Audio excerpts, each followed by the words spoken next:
Il y a plusieurs aspects uniques à considérer lorsque le mal de dos survient chez un enfant ou un adolescent. Dans de rares cas, les maux de dos peuvent être le signe d'une affection sous-jacente grave nécessitant une attention médicale rapide. Les maux de dos chez les enfants et les adolescents peuvent augmenter avec l'âge et affectent généralement plus les filles que les garçons.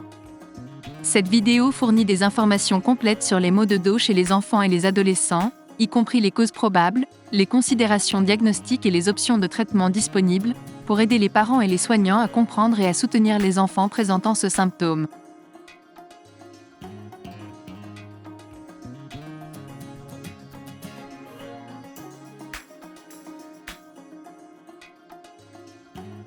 Les facteurs de risque les plus courants de maux de dos chez les enfants et les adolescents comprennent la participation sportive, l'obésité, un mode de vie sédentaire, des antécédents familiaux de douleurs lombaires, le tabagisme ou le stress psychologique.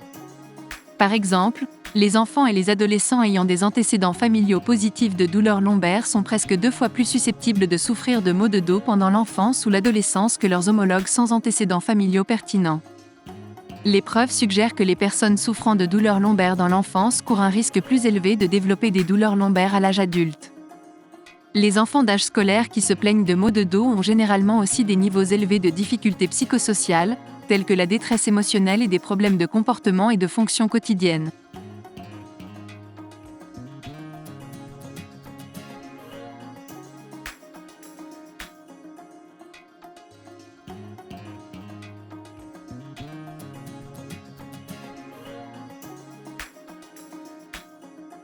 Selon la cause sous-jacente, la douleur peut être limitée à une zone localisée du dos ou peut inclure toute la région du haut et du bas du dos. Les causes courantes et bénignes des maux de dos chez les enfants et les adolescents présentent généralement les caractéristiques suivantes. Dans les premiers stades, les maux de dos de l'enfance et de l'adolescence surviennent généralement avec une faible intensité et la douleur dure généralement moins d'une semaine. Il y a généralement un taux élevé de récurrence des maux de dos au sein de ce groupe d'âge spécifique. Lorsque la douleur réapparaît, elle réapparaît généralement avec une plus grande intensité. Il peut y avoir des limitations dans la réalisation des activités quotidiennes, des jours d'école manqués et une réduction ou une hésitation à effectuer une activité physique.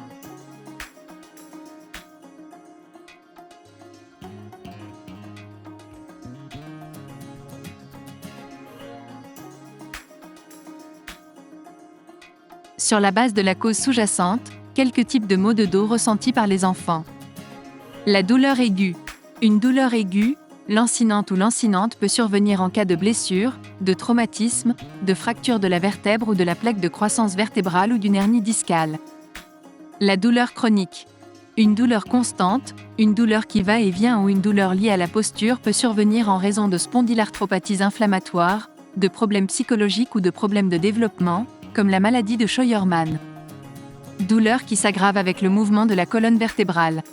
La flexion, ou flexion vers l'avant, augmente la pression sur la partie avant des os de la colonne vertébrale, aggravant la douleur causée par des affections telles qu'une hernie discale, une discite, une ostéomyélite ou une tumeur du corps vertébral. L'extension, ou la flexion vers l'arrière, de la colonne vertébrale augmente la tension sur la partie postérieure des os de la colonne vertébrale, y compris les articulations des facettes, la part interarticularis et les pédicules. Une lésion ou une blessure, telle qu'un ostéomostéoïde, un ostéoblastome ou une spondylolyse, dans cette zone peut provoquer des douleurs lors de la flexion vers l'arrière. Douleurs nocturnes.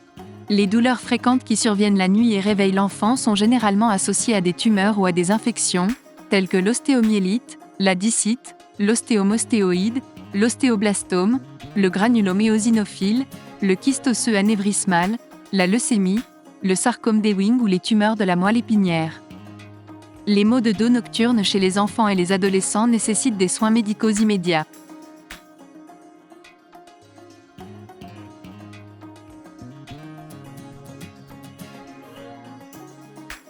Certaines preuves suggèrent que les sacs à dos lourds peuvent causer des maux de dos chez les enfants. Le port habituel de sacs à dos lourds sur une épaule peut entraîner une tension des muscles de la région afin de compenser le poids inégal, entraînant des douleurs localisées ou unilatérales à l'épaule et au haut du dos. Les sacs à dos lourds peuvent fatiguer les muscles du cou, contribuant ou aggravant les douleurs existantes au dos, aux épaules et aux bras. Charger un sac à dos de manière incorrecte et se pencher vers l'avant pendant la marche peut répartir le poids de manière inégale dans le sac, provoquant une tension sur les muscles du dos. Les directives les plus récentes non fondées sur des preuves de l'American Academy of Pediatrics recommandent que le poids optimal du sac à dos d'un enfant puisse être limité à 10% à 20% du poids corporel de l'enfant. Certes, si un enfant ou un adolescent se plaint de maux de dos après avoir porté son sac à dos, il est raisonnable d'essayer de réduire le poids du sac à dos, d'utiliser un sac à dos roulant ou d'explorer d'autres remèdes.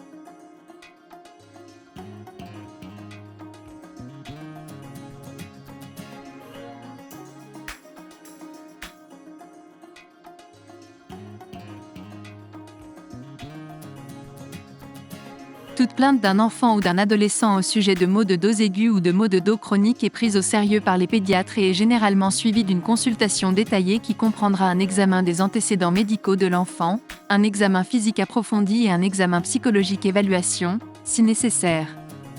Si les antécédents médicaux et l'examen physique suggèrent une affection sous-jacente, une série de tests peut être effectuée. Ces tests comprennent généralement des tests sanguins et des études d'imagerie radiographique, avec une éventuelle référence à un spécialiste pour un examen plus approfondi et des tests de diagnostic.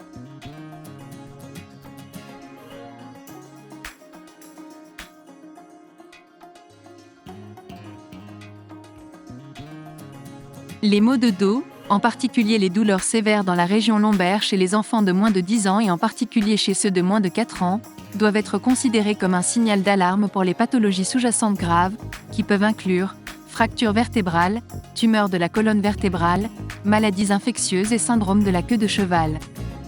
Les tumeurs et les fractures de la colonne vertébrale peuvent être associées à des symptômes supplémentaires, tels que fatigue, raideur de la colonne vertébrale au réveil le matin, perte de poids, perte d'appétit, fièvre et sensibilité locale de la colonne vertébrale.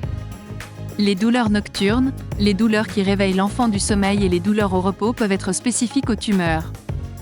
Les douleurs dorsales associées au syndrome de la queue de cheval peuvent provoquer des symptômes neurologiques progressifs de type sciatique et une incontinence intestinale et vésicale. Des maux de dos légers à modérés chez les enfants et les adolescents peuvent survenir en raison d'un coup soudain et direct dans le dos ou à la suite d'une chute, par exemple en jouant sur un terrain de jeu ou en participant à des sports, et disparaissent généralement en quelques jours avec soi-même soins et médicaments en vente libre. Des maux de dos persistants, progressifs et sévères peuvent indiquer une condition médicale grave et il est conseillé de consulter immédiatement un médecin.